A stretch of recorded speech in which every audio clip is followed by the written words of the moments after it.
Well, hello and thank you for joining me for another iTWire video. Today I have with me Michael Sutton. He's the Chief Information Security Officer at Zscaler. Welcome to the program.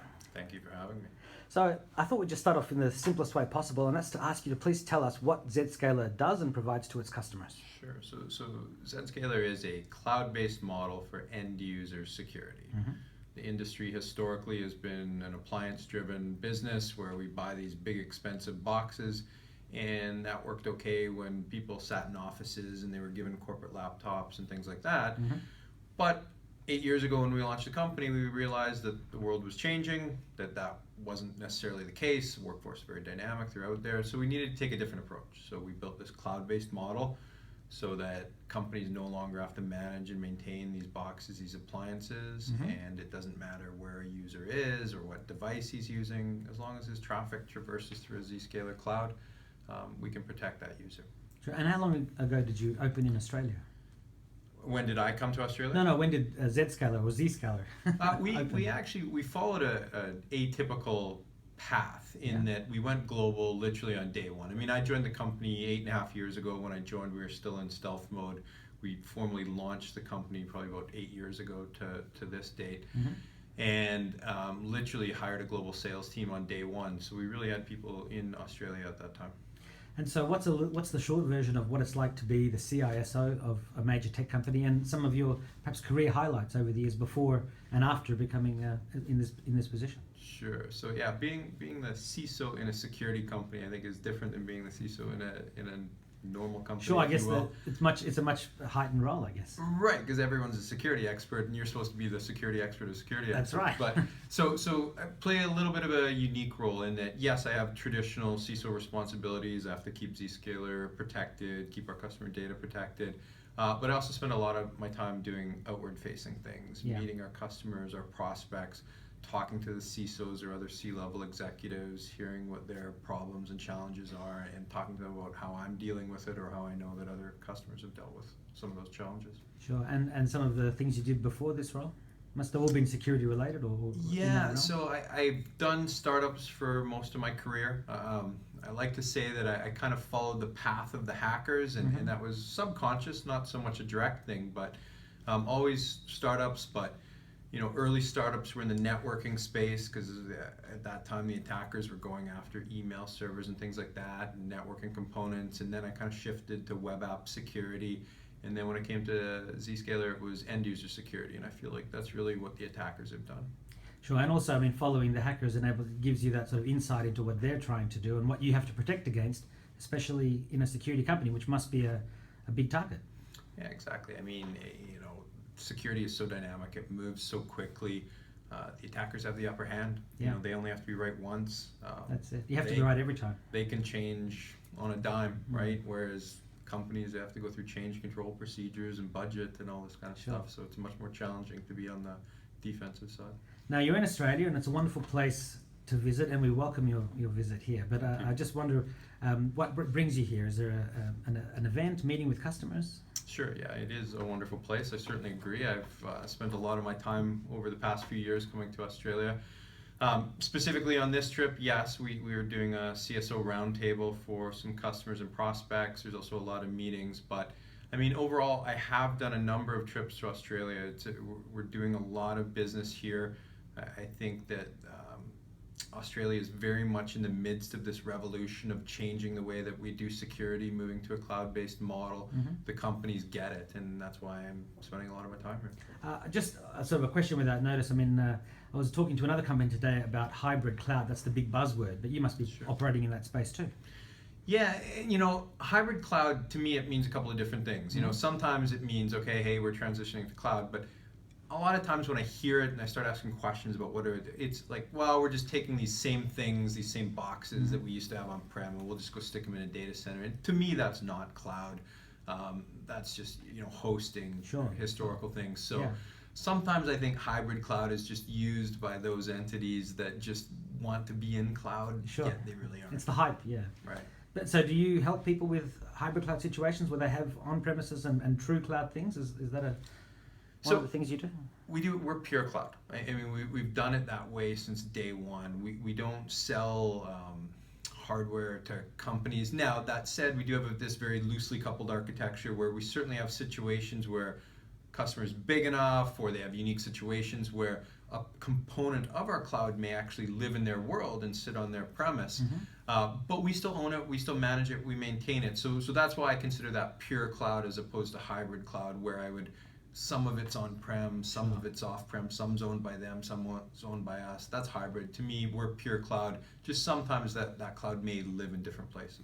And just another sort of question without notice, if you can't tell us any specific customers for security reasons, I guess, can you say which are the sectors or the industries that are most interested in your solutions at the moment? Yeah, it's been very interesting because, early on as we were building this company, we all had sort of different theories on how this would unfold. And what I've found is that there is no one individual vertical, because all verticals, all companies have a need for security. Yeah. What I have found is that large companies and small companies are both attracted to this, but for different reasons. The largest companies, they want to move to cloud because they don't want to continue the expense, the pain of managing and maintaining all of this hardware, all of these boxes.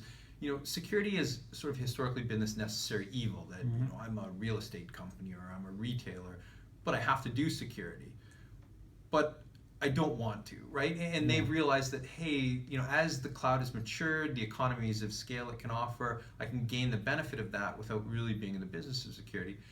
But then now that we've gone to the challenge and expense of building this big global cloud, I am finding smaller companies are benefiting from it as well, in that before they just could never even afford this level of security because they couldn't buy these appliances that cost $50,000. That wasn't an option. But in a cloud-based model, it's a service. You're basing it on the number of employees you have. So even if you're a 100, 200 person company, you can get this amazing level of security in this model. So is that the main focus of your message, or is there something else? And what else makes your solution different to and better than the competition?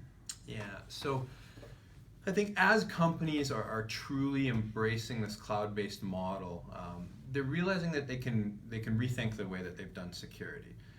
They can re-architect their network. They don't have to be backhauling all of their traffic and just having this really expensive backhaul MPLS network. They can go more of a direct-to-net model. They can let users have more freedom to be working from home or working with personal devices, because we've been restricted in that when we had this appliance world, because if the traffic wasn't going through this box, I couldn't do anything, right? Whereas cloud, there's a lot more flexibility. I don't care where you are. I don't care what device you're on. As long as it's going through the cloud, you get the same level of visibility, same level of policy, same level of security. So as companies have started to embrace that, the end users have really benefited, because they want to do this. They want to work from their iPad, or they want to be able to work from the home network, just because that's efficient for them. Yeah, and they want the freedom to we shouldn't let restrict them just because we're stuck in this world where you have to go through this box. And so, what makes your solution different then uniquely different to the way others are operating in this space? So, the first part is just the pure cloud versus traditional appliance model. As I mentioned, it gives you that freedom. But we built this all from the ground up. When we looked at building this company 8 years ago, we looked at existing technologies, and there was just nothing that would give us the scalability to be able to do it at the level, at the scale that we needed to. So we had to build everything from the ground up. And now that we've done that was the hard part, was building this big global cloud. And now that we've done that, we've been able to continually add new functionality and move into different worlds. Like, we added firewall functionality, we added sandboxing functionality. And the beauty is, because we had to do all that ourselves, now it's very unified. It's this one console. It's all, every module benefits from every other module. And that's very different than the way that we've had security before. Historically, it's been, I buy this box from this vendor, this box from this vendor, different UIs, different policies, etc. So I didn't get the benefit of all of this working together. So is that the way that your approach to threat protection is working? Is that something that, I guess, your competitors aren't really looking at it in the same way, or they're adding other aspects to it that are complicating things? We absolutely follow a layered approach to security, and I think that's very essential, right? That there is no one silver bullet, no one thing that's going to stop it. So you want to start with the easy stuff, and you can catch the older, more historical vulnerabilities that way. And then you have to increasingly get more complex. So we add all those layers of security, but at the same time, we've always seen ourselves as a platform. We don't want to be a product where we just sell this to you. So if you want to have some other solution, that's absolutely fine. We want to make sure that we not only work well with that, but that we complement it so that we can actually help you get more value out of other areas where you've made security investments, because you want to pull data out of our cloud and feed it into some reporting solution that you have, or you want to pull binary files that we've already grabbed for analysis and pass them off to something else. So we've always wanted to be that. We've wanted to be sort of this core underlying platform that all other layers of security, whether they're ours or somebody else's, are built on top of. Sure. I mean, normally the bad guys are using blended threats. They're trying many different things, and you need to have a layered or blended security system to fight all those things off. If you don't, you're still relying on like signatures or something. You're missing the vast majority of the threats that are out there. I mean, what are the mistakes that companies are making when they're approaching this? Yeah, I think one big mistake is that companies have put all of their eggs in one basket, and not just from a layered standpoint, but also from the life cycle of the threat. Still, I see a lot of companies putting 90% of their security budget into the prevention phase, and great, like, hey, Sure. of course we want to stop these threats before they get in. But it's inevitable that you will be broken into, so you need to Right. mitigate it. What happens after? Right. The reality of the world is that you cannot stop everything, and if you don't think you've ever been infected, well, And you you just have. haven't looked hard enough. I mean, I remember talking to somebody else today. Companies swear black and blue that their security is completely safe, and then Kevin Mitnick comes in and gives you a hard disk with all the secrets. yeah, and so that budget needs to go into different areas. Yes, you certainly want to prevent where you can, but you need a layer of detective controls to identify those machines that may have been infected and they're communicating with botnets, and you need to approach it from that standpoint, making the assumption that you are going to be breached at some point. So I also read that you were included in Gartner's Magic Quadrant. How long ago was that, and what has it meant for Zscaler's business? Must be a great thing. Yeah, I mean, hey, there's many analysts out there, and Gartner's one of the many, but Gartner is a very important one. I think they're very well respected around the world, and the Gartner Magic Quadrant is viewed by many corporations. And yeah, this is, I think, the 5th year that we've been included in it. We've have the unique distinction of always having been in the leaders quadrant, always actually having been furthest to the right, which is their visionary axis. So they've always seen us as very progressive and changing the industry.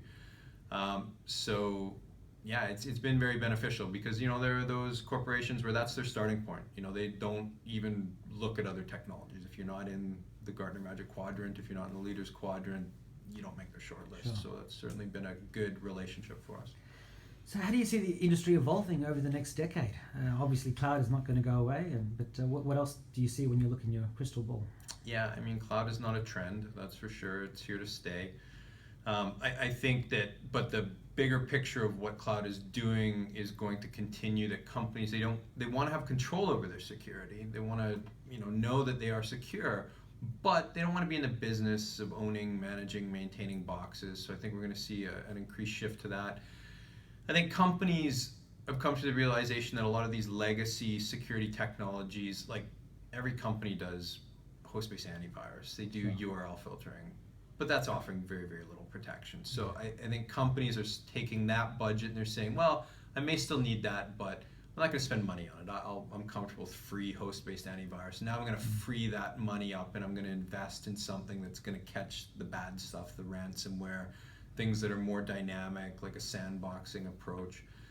So companies are starting to get it, starting to shift their budget. I think we're at a very unique time in the security industry where a lot of the old guard isn't going to be able to make that transition to this new world, and you're going to see a lot of newer companies like a Zscaler that are going to become the big players. And just on that ransomware issue, I mean, if somebody clicks on an email that's got a ransomware thing that pops up, does Zscaler capture it or run it in a sandbox to stop it? What's the short version of what it does that you would tell a fellow CSO that you would protect them from that, which is something that is hugely problematic in Australia?